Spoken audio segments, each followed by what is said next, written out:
Hi friends, আমি আবার চলে এসেছি একটা নতুন মিনি ব্লগ নিয়ে। আর এই মিনি ব্লগটা একটু স্পেশাল, কারণ আমি যে বিয়েবাড়িতে এসেছি সেই বিয়েবাড়ির দুপক্ষ, ছেলে আর মেয়ে দুপক্ষরই আমি বোন হই।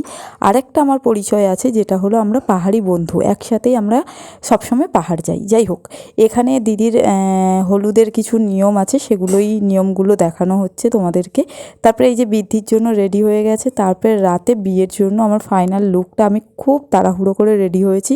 আর সাথে কিন্তু দিদিকেও আমি পুরোপুরি রেডি করিয়েছি, বিয়ে থেকে, হলুদ থেকে, আর তোমার বলতে পারো বৃদ্ধি থেকে, মানে সবগুলোই লুক আমি রেডি করিয়েছি। যতটুকু আমি পেরেছি বা আমি যতটুকু পারি সেটাই আমি দিদিকে মানে রেডি করিয়েছি।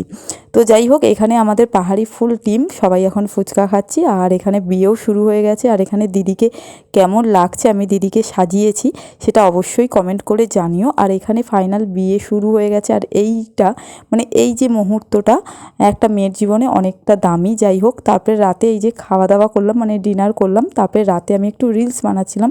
তো তারপরে এই যে সবাই মিলে বাসর রাত জাগছিলাম, আর এখানে এই যে সবাই মিলে নাচা গানা করছিলাম। এভাবেই বিয়ের দিনটা কেটে গেল।